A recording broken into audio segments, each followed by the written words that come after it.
What's up, Marks? Welcome back to the most must-see podcast in the Midwest, the Midwest Wrestling Podcast. I'm Nathan from the Loop.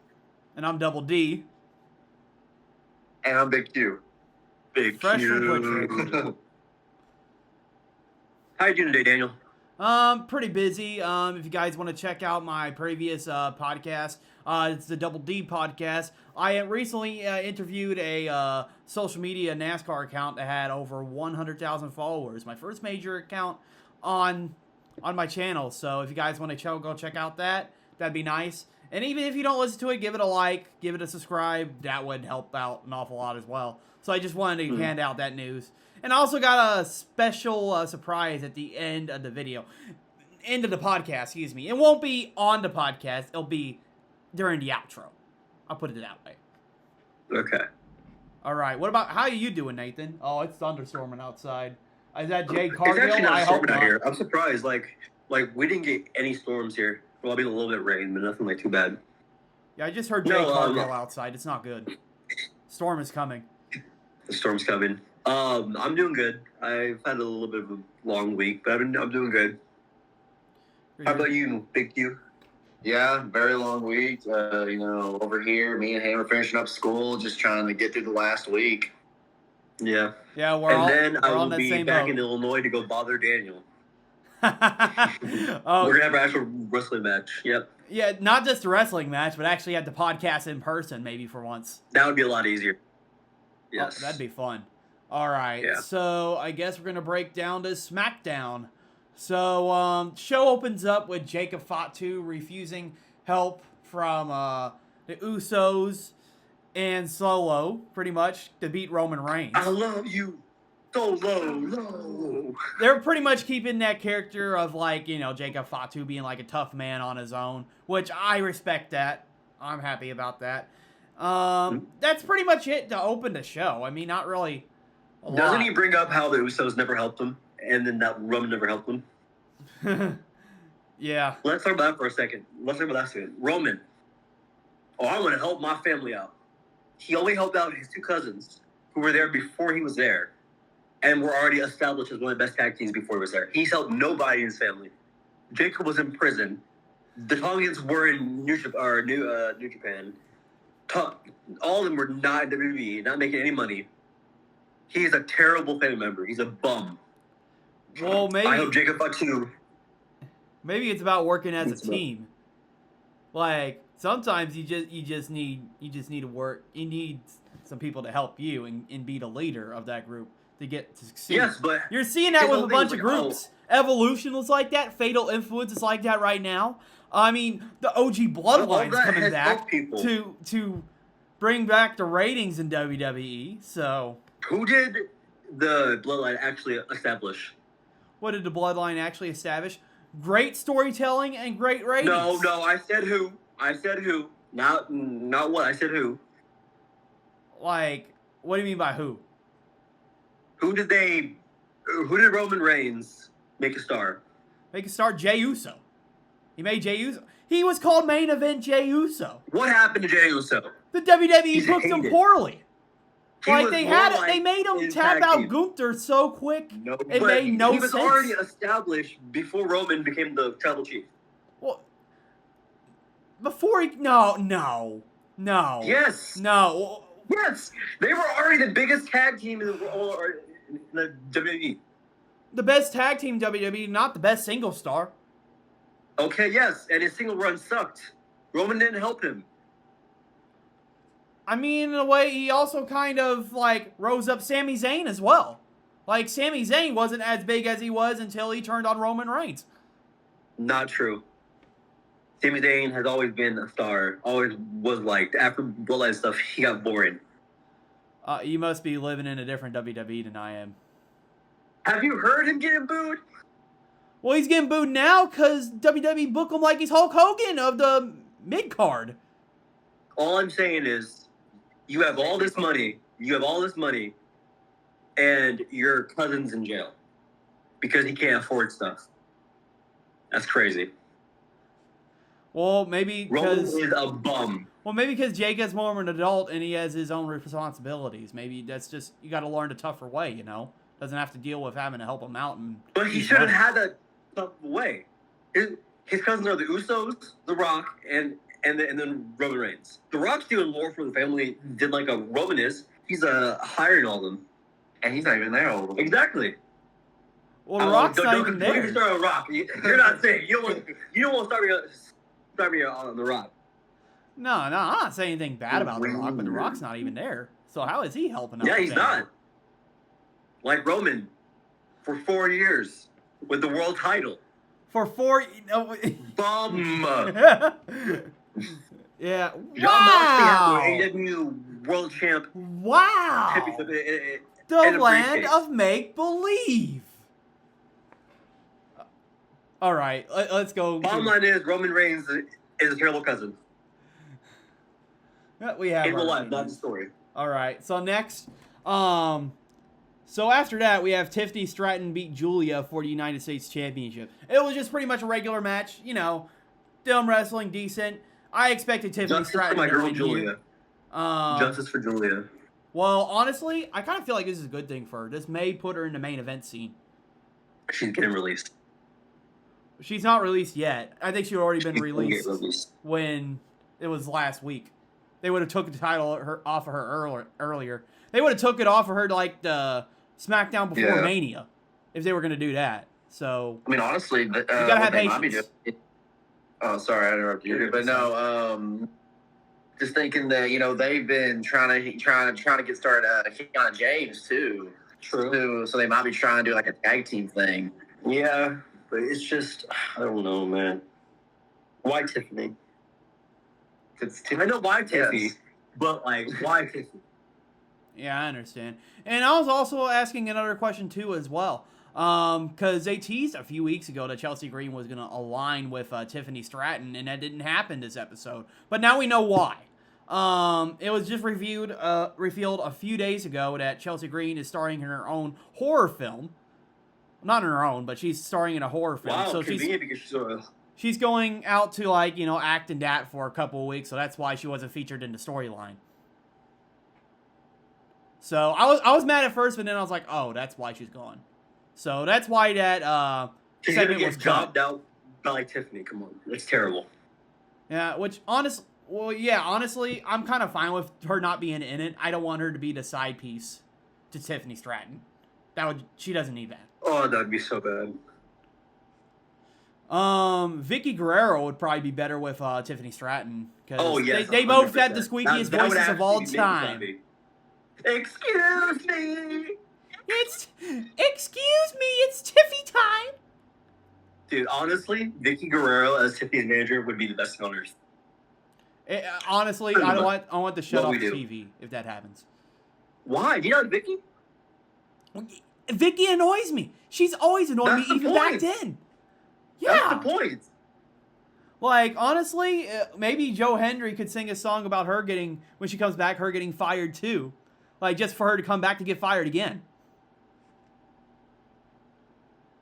I mean, The Rock kind of already did that. Yeah, but Joe Hendry does his own version. We need that. That's true. That's true. Yeah. What do you think about what do you think about wardrobe time? I mean, Tiffy time winning the U.S. title. Big Q. Did you say wardrobe time? No, Big Q. Yeah. Just answer the question. Her winning this title was, I guess good if they book it. Big Q. Come on. Yeah, I kind of just think that if they book them right, it can bring a little bit of like validity and prestige to the title if they book Tiffany Stratton right, and then you can have Tiffany pass it on to an even younger talent. So you know what? Or better. You know what would be an interesting match? Her versus Blake Monroe. That would cook. Because Blake Monroe could be called up. I think she's going to be called up eventually. They already announced she's called up. Raw, I think. Yeah. But I don't know. I think that would be a great match between them. You'd have like one kind of like a glamour blonde versus another annoying glamour blonde. I'm dissing Tiffany a lot. I'm sorry, but We all are. It's okay. The world is.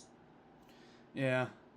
All right. Next, we got Paige and Brie Bella pretty much coming out celebrating their tag team victory, and Paige being back for the first time in years. Yeah. And then Charlexa come out, and they challenged them pretty much on a one-on-one match, not a one-on-one match, a tag team match. Excuse me. They wrestle for a little bit, and then Fatal Influence makes their dangerous debut. And what I find really interesting about this was not as destructive, but their debut kind of reminded me of The Shield. Like, they just came in and caused chaos. Yeah. And the fans, the whole night to her and them were just, like, so loud and, like, moving so loud. It was cool. Yeah, what are your thoughts, Big Q? Yeah, I think that JCJ and all them got the reaction that they probably needed. I mean, that's the plan, was to make them as a heel and maybe bring some, babyface type of features to these other two tag teams. Even though I know this is the internet wrestling community, but people kind of have an issue with these maybe quote unquote part timers and Brie Bella and Paige having these titles right at the moment. So that might help, like Charlexa and maybe some other tag teams that might come in the picture later to maybe be more accepted by the fans. Yeah, and also it brings in, like, you don't have as much of these feuds going respect, love, appreciation. Like, all of them are talking like Cody Rhodes. Which we want those feuds back where the people actually hate each other. You know. All right. So next, Cody Rhodes cuts a promo. Pretty much, he's like, what exactly all did he say? He was just pretty much celebrating his title. Yeah. He kind of yelled at TK a little bit. Oh no, this was SmackDown, right? Yeah. It is SmackDown. Yeah. I mean, Yeah, no, he was like, stop getting involved, sort of like that. Yeah. What are your thoughts, BQ? I'm gonna be honest. I didn't really see Cody Rhodes' promo. I mean, to be honest, I wasn't really paying attention to it either. I mean, from what I kind of gathered, kind of like what YouTube was saying, which is he was just celebrating the title, him getting it back, and it kind of. It was a good promo though. Yeah, kind of throwing shots at TKO. Yeah, I just find it funny that they're making it look like Cody Rhodes and everybody else is going to save the company, although they made it their own problem. Yeah. Which I find hilarious. Yeah, next, we got Truth and Priest versus Tama Tonga and JC Mateo. This was a take I actually came up with myself before I hopped on here. And I think it's just because of how, like, these other Bloodline members are just how they're booked. But I'm kind of getting annoyed of how many roster spots they're taking now. I mean, not necessarily Roman Reigns, because he's, like, really good. Like, he's literally, like, the star of it. And Jacob Fatu as well. Like, he deserves to be up there. But, I mean, like, the ones that they brought in that aren't even part of the Bloodline. But they are all amazing wrestlers. They are. I mean, yes, you can laugh at Tonga or Tama Tonga. No, Tonga Loa, okay. Tama Tonga. You could, like, laugh at him. But like, infamous Tonga Loa. But him and his brother are former Bola members. One of the coolest tag teams, Girls of a Destiny. Tonga Loa is like super tall and he's really good for his height. And JC Mateo is literally Jeff Cobb. So I mean, they're all amazing wrestlers. Yeah, they are. I agree. They can shine. I agree. It's not really the fact that I don't think they're good. I think it's the fact that to have more people on the show, I think they need to, like, you know, have them on more occasionally than, like, every single week. Yeah, I mean, I can see where you're coming from. I mean, with the releases, which we'll talk about later, I mean, you're giving these people spots when you release guys that arguably might be better than that. And also, too, like, you had on some of them just doing segments the week before they were released. We'll get into that in a second, or a little bit later, because that's going to be like a big topic. Yeah, that's probably going to be the biggest topic of the podcast, so we're going to talk about that later. All right. And then next we have Now, this segment I kind of thought was funny. I'm not going to lie. I kind of thought it was funny. Trick Williams came out, celebrating his U.S. the title win gingerbread. with Lil Yachty. And they had the gingerbread man, supposedly the gingerbread man out there. And instead, Sami Zayn was dressed as the gingerbread man, and he took Trick and Lil Yachty out, which I thought was funny. Yeah, I like it because Sammy's played into this really well. Of him being like, why are you guys booing me? And, like, he's doing heelish stuff now, but yeah. I think he's getting the right type of heat. Or not the right thing. He's doing, like, the right thing. Because, like, if he's, like, most wrestlers, if you're face and they get booed, they're going to be like, oh, I'm a good guy, and, like, I love you guys. Like, Sammy's just, like, questioning all of it, which is cool. Yeah. What do you think, Big Q? Yeah, I think it was a really funny segment. I think it played well into what they did before WrestleMania. I think it was a good little almost twist because probably when you first heard it, you're like, oh, the gingerbread man's going to come out, blah, blah, they're going to make fun of Sami Zayn. I think it was a good twist. So for them to take out Little Yachty in this case, and this is a way to continue the storyline. Oh, I don't know. Yachty did say that he's not leaving for a while, so... Yeah, I mean, he might do the same thing of what, like, Pat McAfee and Jelly Roll did, maybe train and maybe have a match. Why not? I mean, go for it. I'm not against celebrities in WWE. I know everybody else is, but if you put the work in, I don't care. Yeah. Well, honestly, I kind of changed my view on celebrities. I'm fine with them, like, being on the card. I don't want them in the main event scene, though. Because, like, fair. For example, they ruined Randy Orton and Cody Rhodes' storyline. And they also ruined John Cena and Cody Rhodes last year with Travis Scott. So, yeah, I feel like I'm fine as long as you can find, like, a different way to work it differently.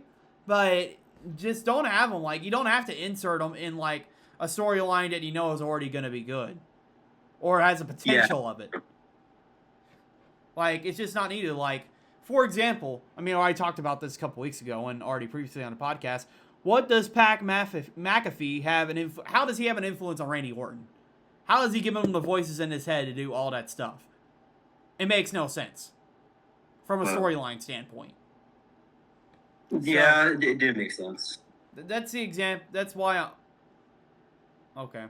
I mean, that's why I'm talking about, like, what I'm saying. Yeah. All right. So next, okay, this is what I thought was funny part of SmackDown. Danhausen kind of torturing The Miz. What I thought was funny.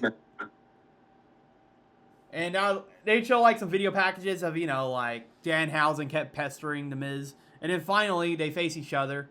And you want to talk about how that match went? It was good. It was good back and forth. And then at the end, we have Miz and Kate Wilson carrying all the ropes. And then Danhausen curses them, and Pyro hits him in the face. It was funny. Yeah, I thought that part was funny. Honestly, I'm fine with Danhausen being signed because he's bringing that good comedy each week. So, what were your thoughts, Big Q? Yeah, I think it was a great segment. I think they're doing good stuff with Danhausen, right? Especially from a comedy aspect. He's almost like, you're taking, like I said, kind of have like the R-Truth type of thing. They don't wrestle maybe as much as the other guys, and they might not be as good in the ring, but they're contributing to that company, by being the comedy. I don't get why people hate it so much. Like, it's funny and it's entertaining. Yes, it's not wrestling, but, like, it's part of the show. I mean, we've always had comedy acts. Yeah, they did some funny parts back in the Attitude Era and Ruthless Aggression Era. Like, sometimes you just need, like, that in the middle of the show. Sometimes if you have a weak show to keep people entertained, you have a funny segment. Yeah.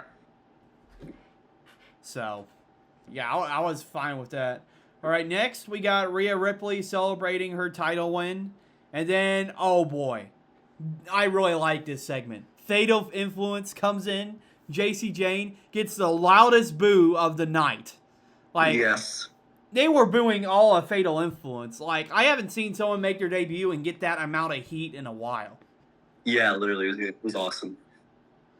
Like, honestly, JC Jane kind of reminded me of of what the last time I think somebody was booed like that was Dirty Dom.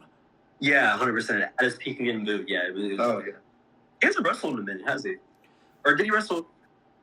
Did he wrestle this week? No, I don't know. He wrestled in a minute. No, I think the last time he wrestled was WrestleMania against Finn Balor. Yeah. So it's been a couple weeks. But yeah, I mean, I enjoyed that segment. Rhea Ripley still sounds the same on the mic, honestly. Like, I mean, honestly, you can like compare like her past few promos, and it kind of sounds like the same. I wish like WWE could just let her like change things up and maybe like say different things, because she's a superstar. She's capable of it. We've seen it in her storytelling against Liv Morgan and other stuff. Well, I mean, yeah, a couple years ago when she went against Liv Morgan. No, I know. And Liv stole her boyfriend, who's married with happily married. Well, happily married, he's got a side chick, and he also got Tiffany Stratton has a crush on Dom. Yeah, like, I mean, most men dream of having, having these type of opportunities, and Dirty Dom, that's why he's getting booed. Is living it out. Yeah. Yeah. I mean, he goes to prison. I mean, he a bad boy. Seriously. Yeah. That little mustache he has, yeah. Yeah. The mullet. So, Fatal Influence, they have that happens. And that turns into a match. We get Rhea Ripley versus JC Jane. And this was an interesting match, but of course, the very end, Fatal Influence's plan was just to ambush Rhea Ripley. Ultimate heel move. And they just, like, make a statement, which, honestly, I'm happy with this. They're making JC Jane look good, coming in, making an impact. Because you need new stars. You need to, like, not fumble these opportunities. Like, they're doing well with Oba Femi. So, they're trying to do the same thing with JC Jane here. Maybe she's not a powerhouse, but give her that heel-like feel. Tendencies, yeah. And SmackDown felt it, and so did I in my room right now. Not right now. Yeah. When I was watching it. All right. Yeah. All right. So, for the main event, we get Jacob Fatu versus Solo Sikoa. And we knew Jacob Fatu was going to win this match. Easily. Yeah. I mean, of course, he gets... there is a brawl at the end, but I think the Usos do come in and help him. No, actually, the Usos came out and they just stood on the ropes while Jacob just beat everybody up with that shit. Oh yeah, that's right. Yeah, Jacob Fatu just beat up everyone like he usually does. That was sick. Yeah. Yeah, I apologize, guys. I did not see that main event. So if my facts aren't as good, that's why. So it's fine. I didn't watch SmackDown or Raw, so it's fine. All right. What are your thoughts on the main event, BQ? I think it was a great story that they're telling. I think the Usos coming out helps further things like I think they're going to. I think that Roman's going to try to basically just recruit Jacob to basically join the bloodline and I'll take Solo's spot. Yeah, but he's not going to fall in line though. I feel like Jacob's not going to listen to Roman. No. Yeah. So I mean, this isn't the Usos. This is Jacob Fatu. Yada I mean. Exactly. Yada I mean. I just hope that they don't ruin Fatu like they did Solo. It's probably likely that Fatu is gonna lose to Roman, but I still hope they keep him somewhat strong. Maybe later on if he doesn't, wins something. Would you be sad if he wins? If a Jacob beats Roman. I would. I feel like that would just... it wouldn't feel right. I feel like Roman should have a longer reign. Maybe not a year long. Really? Until... He had 4 years. Oh my... Roman Glazers are just the worst. No, No, I'm being reasonable here. He needs to hold it tight for Oba Femi later on. Have Jacob beat or Oba beat Jacob. No. Or have Oba's on SmackDown, isn't Roba? I never heard of that one. Okay, Oba can go after Cody or somebody. No! Everybody wants to see Roman versus Oba. The entire IWC and the audience were chanting that. It's the after Roman WrestleMania. Glazers out there, bro. They're literally trying to like justify Roman having a long title reign. Well, then they're all Roman Glazers then if they want Oba versus Roman. Right. Roman Glazers. Thoughts on this take, Big Q? I think Oba's one of those workers that I think it'd be a good match either way. But I'm actually gonna. I do think Roman Reigns is a great worker still, and he's probably what his 40s now. So I do think that Oba and Roman would be a really cool match. It would be, but they're not gonna do it just yet. They need to give it to like a Jacob. I don't think Jacob should win the title at the moment. I think he should get one in the future, but I don't think he should get one at the moment. I just feel like that'd be I agree with that. Roman Glazers need to get off wrestling and go watch something else. Go ruin another sport. Go ruin NASCAR. What? I have a question for you. All right. If somebody wins, what's NASCAR's biggest, the Indy 500, and they win. You don't Daytona 500. You don't even know. I don't watch NASCAR. Daytona 500. Okay. If somebody wins that one time and wins, and then does the race all year and comes back to the Indy 500 again, and wins that, and then does come back all year, would you like him?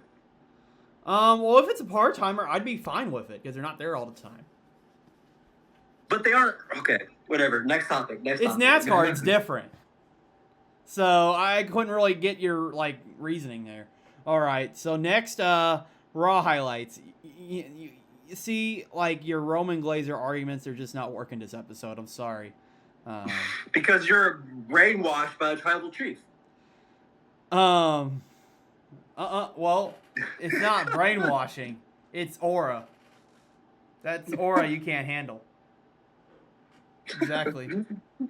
No heat. Anyways, okay, next, Raw highlights. It's going to be very it raw. opens with the Bloodlines video package, which actually is pretty cool. I like when they do those video packages.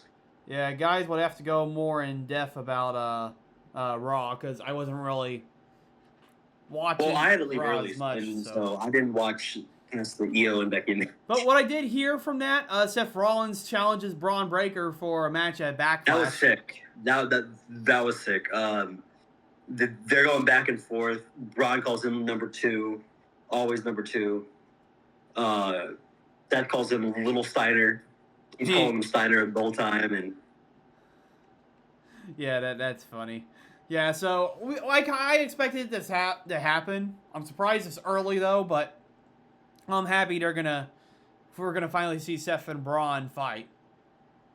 Well, Seth almost took Braun out because he busted his head open and Yeah, 8 stitches. Yeah, that happened last week, and Braun looked so crazy. He still speared Seth Rollins. Yeah. So it made him look Braun a lot cooler.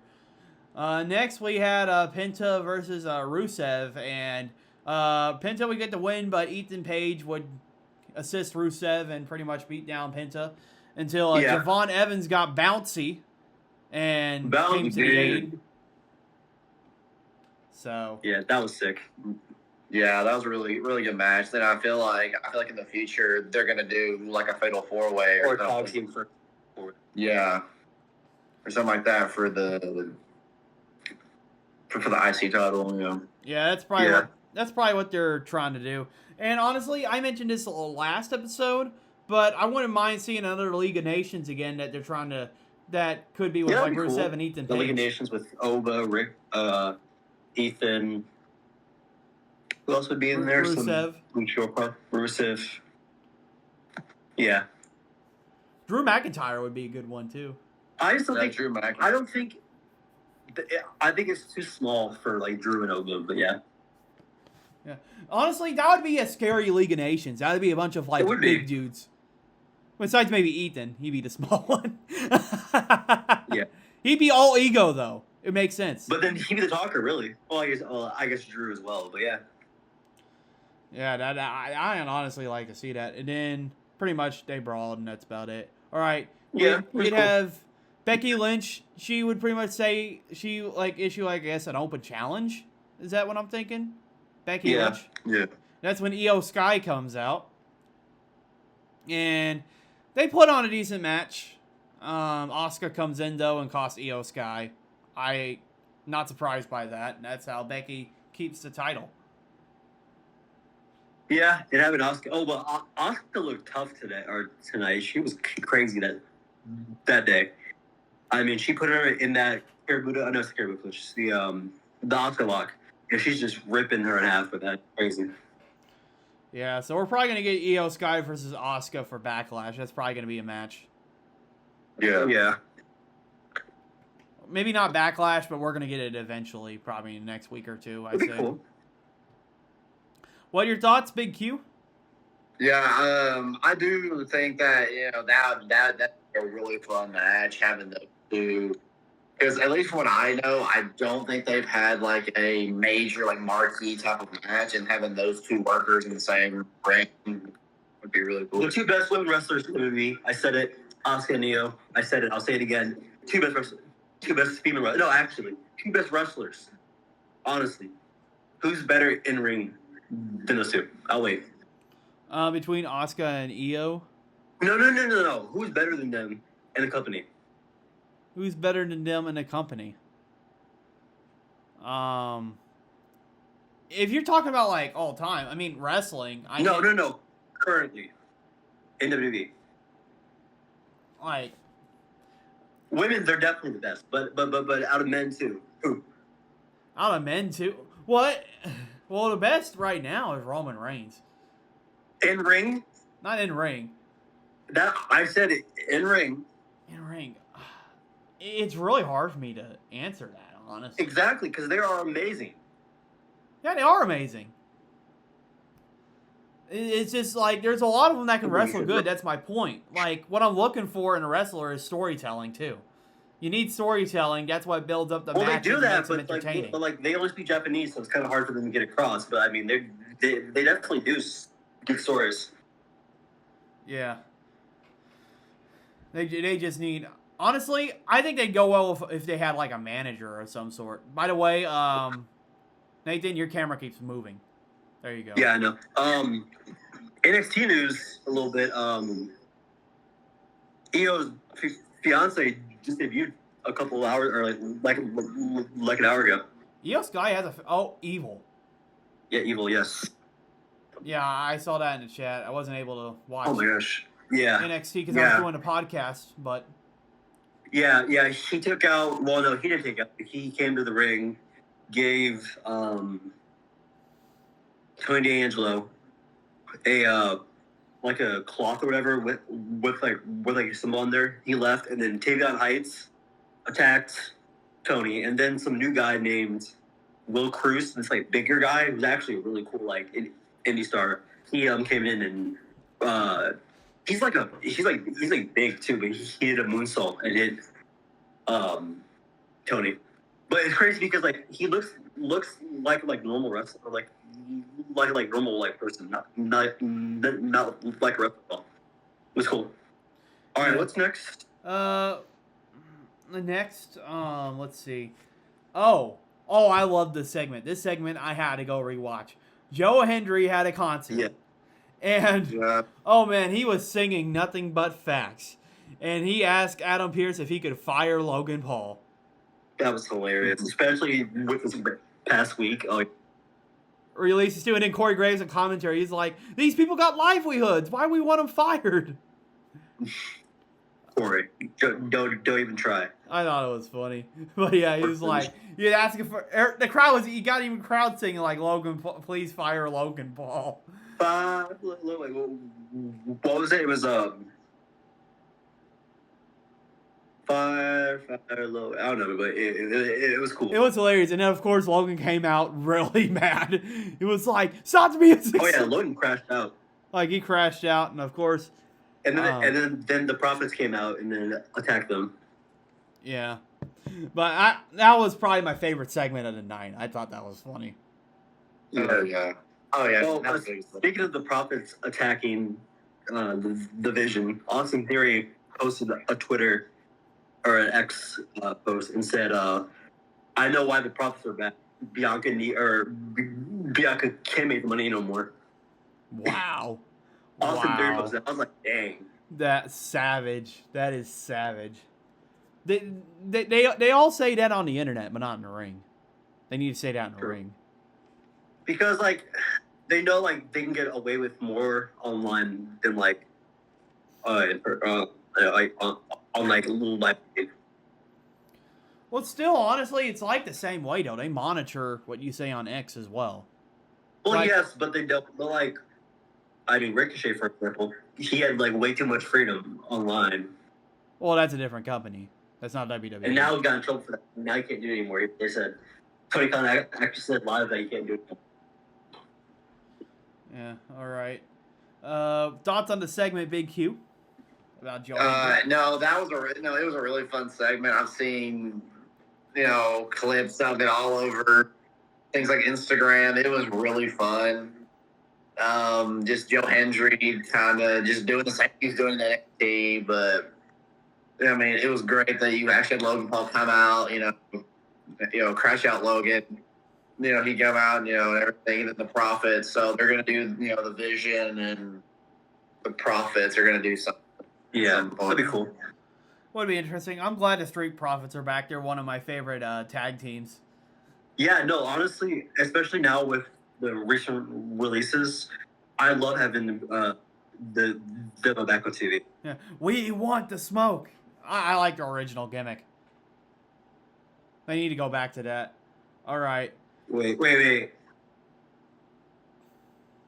me see. Oh, can we fire Logan Paul? Can we fire that? That was funny. Yeah, that was diabolical. I'd look it up and listen to it. All right. So next, we have Obafemi pretty much squashes Grayson Waller. Not much to say there. Poor Grayson. At least he's still employed. Yeah, true. Love that guy. Yeah, he's funny. I mean, I still like to The see. New Day's keeping him there. I still like to see Grayson Waller go after Austin Theory or something because we still have some unexplained business with that. Well, yeah, but we have to make one of them a face. It's just kind of Yeah.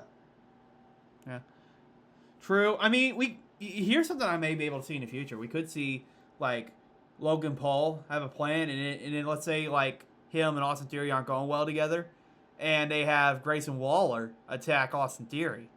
Yeah. Well, Grayson's the better heel, and I feel like Austin Theory could be a good face, like an actual good. They got to give it time though. They got to give it like a build. Yeah. Like have them have friction a little bit. On his future, yeah. Because I can see that happening.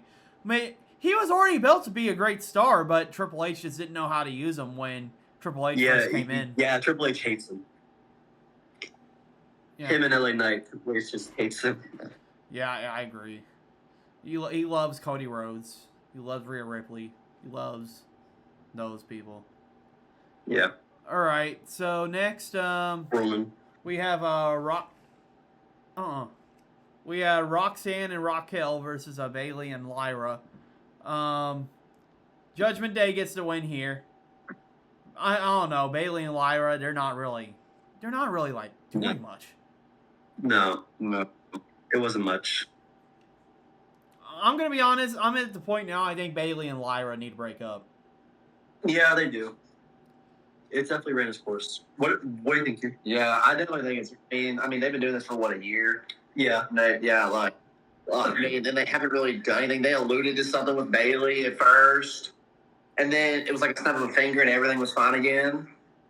So Yeah. I don't know what else you could really do.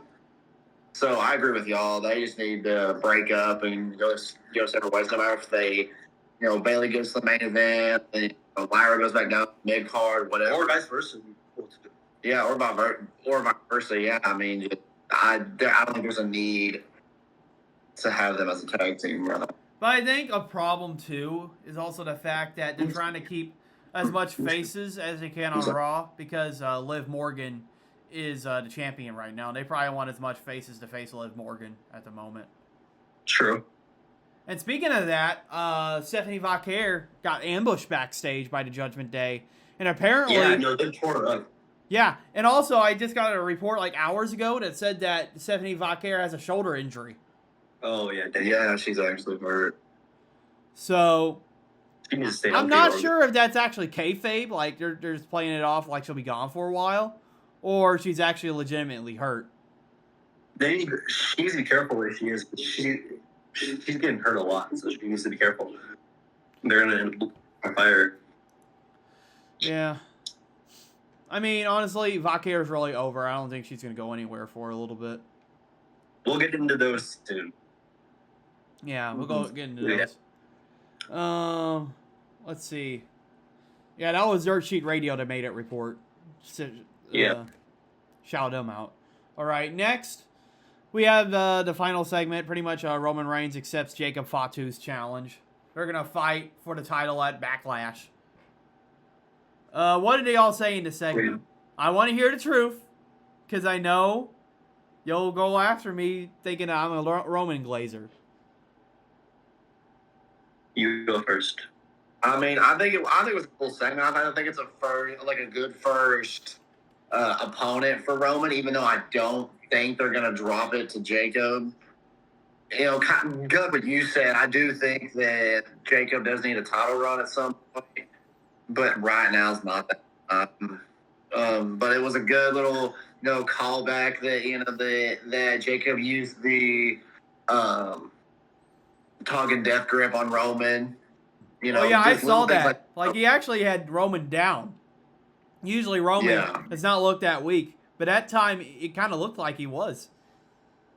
Yeah, I thought that stuff was really cool, and I think at Backlash that'll be a really good match. I still think Roman will win that, but they want to add that unpredictability. Yeah, it was beautiful watching that happen. I hated it, but I mean, they got to make it interesting some point. You didn't like it? No, I did. I'm just saying as a Roman fan. Oh, come on, man. Unbiased. Was it cool? Yeah, it was cool. Wrestling fan, yes. But as a Roman fan, you leave my tribal chief alone, or he'll pay you a lesson. Yeah, that's true. I guess. All right. So that was the end of Raw. I apologize I wasn't as detailed this week. Of course, I had stuff going on. It's fine. We have a big topic. Too, like I talk about anyway. Yeah, you have the list. We're gonna talk about the. Yes, I got the names. I'll talk about all the releases.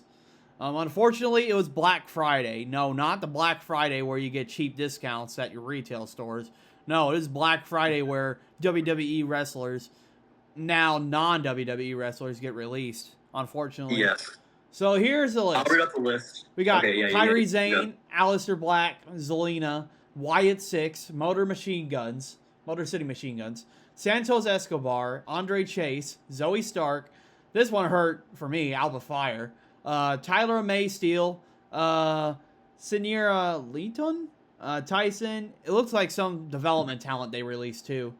Yeah, so a lot of those were LFG stars and then Evolve stars, and Tyra May Steele, she actually won LFG season 2, I think. No, season 1. And she was supposed to be on NXT, but it didn't go over too well. And she ended up getting moved down to Evolve. And then I think she ended up getting, there was rumors about her getting fired. And she, said something about it. And then she ended up getting fired, a couple months later. I'm going to be honest, Tyra May Steele, the situation with her kind of reminded me of the situation they had a couple years ago with Gable Stevenson. Really? No, not at all. Okay, no. You cannot compare those two. Tyra May Steele is not a bad person. Well, she's not a bad person, but I didn't mean it like that. I just meant that is a wild thing to say. No, I meant them trying to develop. They just didn't develop like they expected. Yeah. And they got released. That's what I'm trying to say. Yeah. I didn't mean it in they're good person, bad person. I just meant in in their career type way. Okay, that did sound wild at first. I agree, but for my reason, I was like, wait. Really. And my boy Chris Island, shout out my boy Chris Island, RIP, bro. Love that guy. Unlike LFG, he's cool. He's cool. I hope he goes somewhere cool. Yeah, he's probably gonna go to another island now. So. Okay. All right. But I'm gonna be honest. Most of these releases don't surprise me. There are a couple of them that kind of do, but most of them they don't really surprise me. Some of them I was like, yeah, I saw that coming. Unfortunately. I'll tell you the ones that do shock me. Kairi Sane. That one shocks me. Aleister Black and Zelina shocked me because Aleister Black and Zelina, they were featuring them in like a couple of like storylines. Like they kept talking to Sami Zayn. And Aleister Black, the match he had, he beat Randy Orton. So Yeah. I was shocked Crazy. about those. Well, so when Aleister Black got released before, he did have repackaged, and he came out and attacked Big E while like Big E was champ. I think he was IC champ at the time, not like a world champ run, but he attacked him, beat him up, and then he was fired like the next week. So this is the second time that like they've done it. Yeah, I'm gonna be honest here. I kind of feel like they gave Aleister Black and Zelina the same type of treatment they gave Karrion Kross last year. They had them pop up randomly in segments, and then they got released. Yeah. Thoughts on this? Thoughts on Aleister Black and Zelina, Big Q? No, that was ridiculous to me. They were. I think they were on the week before. Am I wrong? Yeah, they were. Yeah, they were on the week before. Kyrie. Kyrie was too. And it was crazy that he was only in the company for literally like 1 year. No, it was a day before a year of him being back. Yeah, it was 364 days. He was in WWE. They didn't even give him a chance. He was dead. If they just were going to release him, what's the point? I mean, he had a good feud with like Damien. It just so long. It just took up so much time. And he also beat Randy Orton as well. Yeah. Yeah, I mean, he had some good little thing is, they gave him Karrion Kross's gimmick, like to the T. Just gave him Karrion Kross and Scarlett's gimmick, which is a cool gimmick. It's just they didn't know how to book it right. Yeah, and unfortunately that led to their release. But honestly, I guess I'm kind of surprised, but I can see why like they got released. I can see why, but now the ones I'm most outraged about: Kairi Sane. Alba Fire is my number 2 why I'm outraged. But Kairi Sane... My number 1. I'll tell my number 1 in a second, but yeah. Kairi Sane, I'm really not happy about because we were about to see her possibly feud with Asuka. Like, Kairi Sane like kept getting bullied by Asuka for weeks. And I was hoping to see like maybe what if Kairi turns on Asuka and we see a match in between them. And that's not going to happen. Yeah. Before we get to my crash out, another mention of someone that like got cut was a Zoe Stark. Oh yeah, she was a match with Kyrie, and she ended up getting injured because Kyrie didn't catch her in the spot fast enough. Yeah, tore her ACL. She like tore her leg. It was so bad. But she just got cleared and then she got fired. Just got cleared and got fired. That's honestly that's salt in the wound. Well, that's the thing because I don't think they can fire somebody when they're injured. Even though I think Apollo was injured too. But I feel like she would have been fired when Sonya Deville and Shayna Baszler got fired, but then she was hurt. So they like couldn't do it. But but another one, Apollo Crews, he's been in catering for a long time, but like he's been killing it on like a main event, and he's so good in the ring. It's just they just didn't use him. Yeah, I'm gonna be honest. I'm not gonna name names, but there's a couple of people in the company. I'm wondering how they still have a job.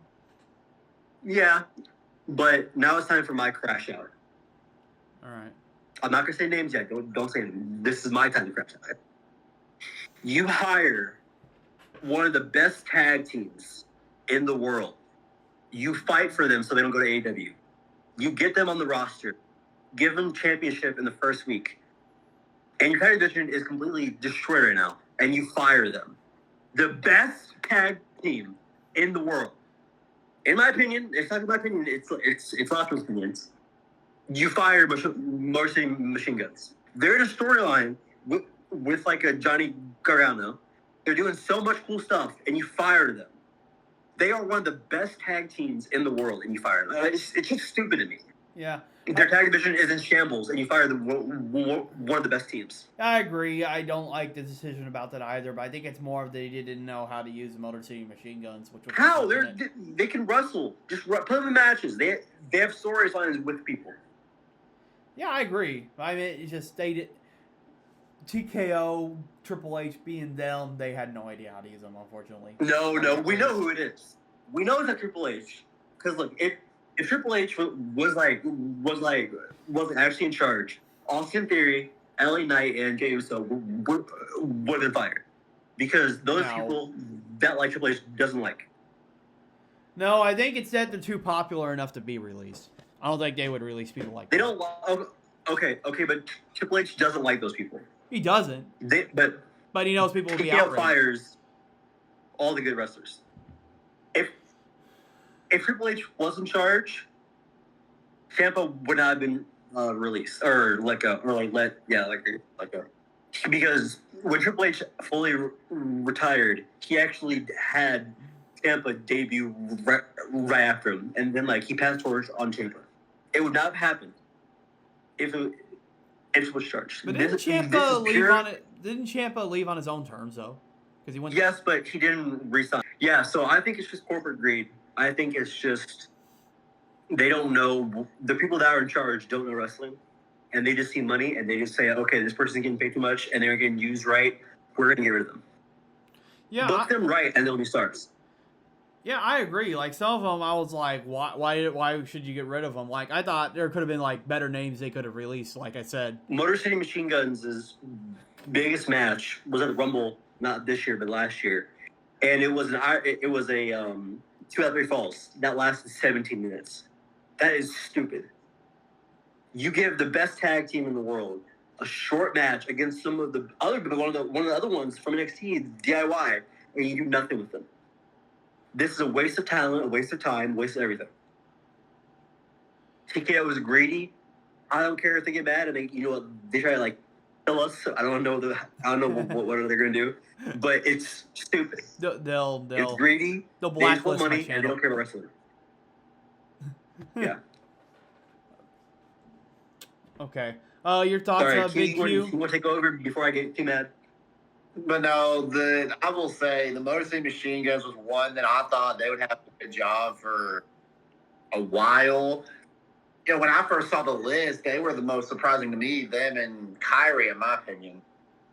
But yeah, the Motor City Machine, kind of like what you're saying, I think they're one of the best in-ring tag teams that WWE had, and you just gave them away to somebody else.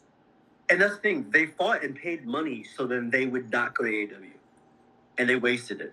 And now they're going to go to AEW and they're going to be one of the best tag teams there. You know what? They should be. Because I don't watch AEW that much, but I know that their tag division is a lot better. And I don't want him to get released. I want him on WWE, but if Johnny gets released, you have the Bucks, FTR, Christian Edge. You have DIY. Thinking about it, AEW is probably going to want to hire those people now since they know Christian Edge is probably going to retire soon. Not everybody's going to go there, though. I feel like Alistair is not too liked by that roster, so Alistair's not coming back. Yeah. Apparently. Chris Jericho as well. He's probably going to be retiring soon, too, so... Yeah, but who else is gonna get signed? Kyrie's probably gonna get signed by AEW or Stardom or New Japan. Because probably New Japan is my guess. Well, the thing is, New Japan is in shambles right now because of AEW stealing all their talent.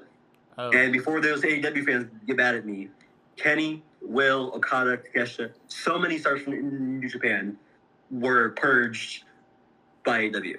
So now they're sending Will down there for a little bit to boost ratings down there, but still it's just build that up. You have a lot of wrestlers to go on there, and I think it'd be good. Yeah. All right. So I'm gonna go back to what I was talking about. So yeah, not happy about Kairi Sane. Of course, they started the "We Want Kairi" movement. Jackie Redmond even posted about "We Want Kairi" and then deleted a tweet later. So there's a bunch of stars not happy about Kairi Sane being gone, and I don't blame them.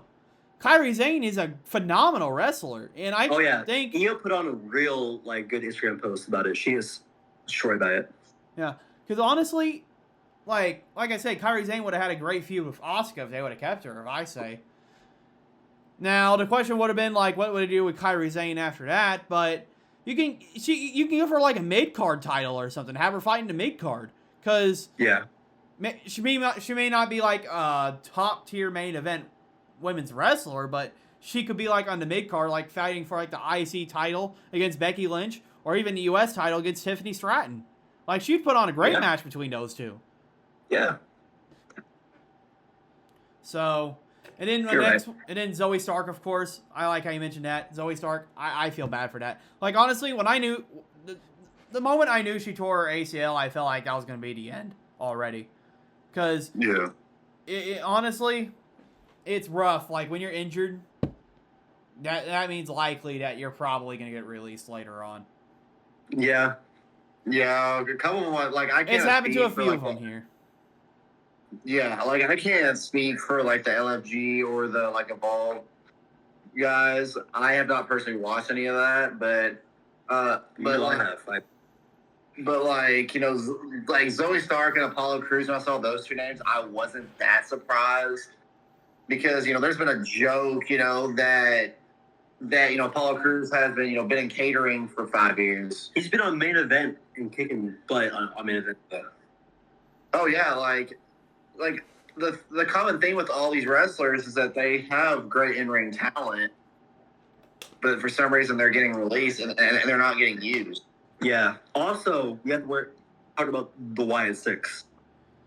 I'm gonna be honest. Excuse me, a hot take. Wyatt Six. I saw that coming from a mile away. They were not. I saw it coming. It's just, my thing is, booking spooky gimmicks is one of the dumbest things to do in pro wrestling, because it barely ever works. Undertaker works, and this can Bray Wyatt worked. But let me finish though. Towards the end, it did not work. Bray Wyatt, from the Seth match on, was not that good, or like the storylines. Because like the Seth match was one of the worst matches ever. Then his last feud with like LA Knight, I liked it, but it wasn't good. Wait, you didn't like the one where he was going against John Cena in Mania? I thought that one was funny.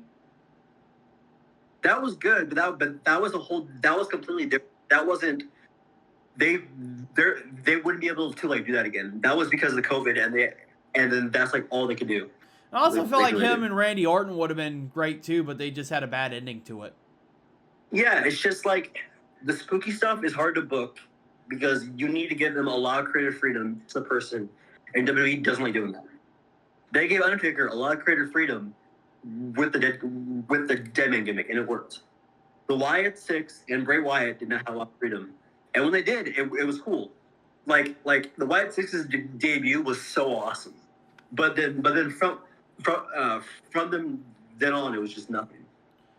Well, it's just like Retribution with the Wyatt Six. Like, they had an awesome debut, but they just fell off a cliff a little bit afterwards and didn't recover. Yeah. Okay, I'm wanting to get to the one I'm also really upset about. Alba Fire. Also known as Kaylee Ray. I mean, honestly, I could see her like being knocked out at a Secret Harvest eventually, but it shouldn't have been like this. Because Alba Fire, she was the North American, like, I think she's the UK champion, the women's UK champion, years ago for a long time. And also, when she in her NXT time, and also with the tag team with Isla Dawn, she could wrestle. Yeah, she can wrestle really well. I mean, like, to me, it's just like disrespectful to her. Because the amount of work that she's put in, and then she gets released. And here's a sad fact that I looked at a year later of, like, the Secret Harvest. Piper Niven's injured with her neck. I'm surprised she hasn't been released, but she's still injured. They can't fire people when they're injured, I'm pretty sure.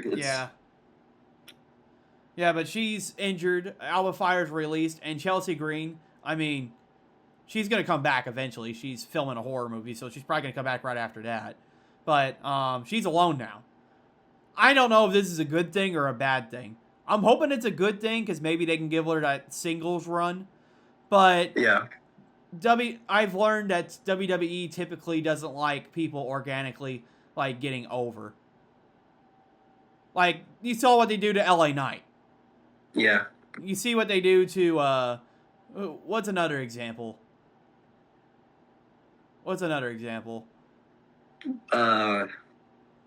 Mello was over. Carmelo, and he got yes, Carmelo sugar. Hayes. That's another example. Yeah, like ones that like they're overperforming, but they don't want them to be up there. So, like I said, as a Chelsea fan, I'm in purgatory pretty much. Like, what's going to happen? Is it going to go down or is it going to go up? You never know. Maybe she'll come back in a new gimmick and be by herself and become world champ. Yeah, I mean, I'm hoping Money in the Bank, but everybody was thinking that last year. She didn't even get into the Money in the Bank match. Yeah. Well, no, she was in it. I thought she was in it. No, she wasn't. They had her in her. They had her in her gimmick take off a vacation, and she, it was funny. I thought it was funny how they wrote her off, but I was like, "Are you kidding me?" Yeah, just to kind of wrap all this up, it's just like it's sad to see people lose their jobs. It's never fun, especially when the company just had one of the biggest shows, or they're like biggest show of the year, making so much money off the fans anyway. They had the money for all these guys. Yeah, I agree. They just don't want it. Hey guys, like for the ones that got released, look at Matt Cardona's quote. And I thought it was very inspirational. I'll share it to you, Nathan, like afterwards. I mean, it has some words in it, so I can't really share it on here, but it's meaningful for people that are getting released. Yeah. So, all right. I hope all these guys. Wait. We gotta talk about the wrestler of the week. Wait, no. Right or I'm not no? done this part. All right. Just kind of like I thoughts and prayers to them all. I know they're all good. They're, from the Evolve stars just starting to the guys that were main roster for years. I feel like they're gonna lay on their feet. They're gonna be in different companies, and they're gonna do better. Yeah, let's hope so. All right, now for better news, wrestler of the week. I'm gonna have you go first, Nathan. Oh, you should end that. My goat, Jacob Fatu, yada did I mean? Put in the pause on Roman Reigns, putting him down like the big dog he is, putting him down with tongue and death grip, choking him out. That's your tribal chief right there, getting choked out by Jacob Fatu. Yada I mean. Hey, yo. Okay. The goat. The emphasis on those. Oh, Big Q, who's your wrestler? If they could have this, okay, if the rest of the build to like Backlash is just him just choking out Roman, I love it. Cinema. Every week. Just all that is just come out ring, Roman's like, okay, time to go. Chokes him out every single day. All right. Big Q, who's your wrestler of the week? You know, when I was asked this question, I was thinking through of who I actually saw. I didn't get to see the whole, both shows, but I might have to agree with Nate. Like, Jacob Fatu was doing some really good stuff. And like I said, my favorite part was him doing that death grip on Roman. I mean, that just kind of put a statement out there. As a Roman fan, it was cool. You gotta say that. Yeah, I agree. Like I said, I'm just not having it happen to Roman, but it makes good storytelling. Okay. Yeah, it does. All right. Here's my wrestler of the week. It's gonna surprise you guys, but I feel like it's well earned. I'm going with JC Jane. Oh, 100%. JC Jane. What a debut she had. Of course, they ambushed like Char Alexa, and then they come out with Rhea Ripley, and she got booed really loud. And I was saying this before the podcast. Her getting that amount of heat, getting booed in the crowd, kind of reminded me of when Dirty Dom was heel for the first time. Like, they wouldn't even let her speak. She was getting so much boos. And for someone making their debut, that's really good for them. So I'm going with JC Jane. Yeah. All right. Well, what's your surprise? You said you had a surprise. I told you I'm going to play the video after we say goodbye. Oh, okay. Oh, I know what it is. Yes. Okay, well, thank you all for watching the most must-see podcast in the Midwest. I've been your boy, Nathan from the Lou. And I'm Double D, and that's Big Q. Yep. See you, Marks. What's up, guys? It is your first ever, longest reigning, most dangerous United States Women's Champion, 2-time Tag Team Champion, and future Hall of Famer. And don't you dare forget former Mixed Triple Tag Team Champion. Now, this man, Daniel, wants me to tell you that you need to subscribe to Double D on YouTube for all NASCAR and WWE content.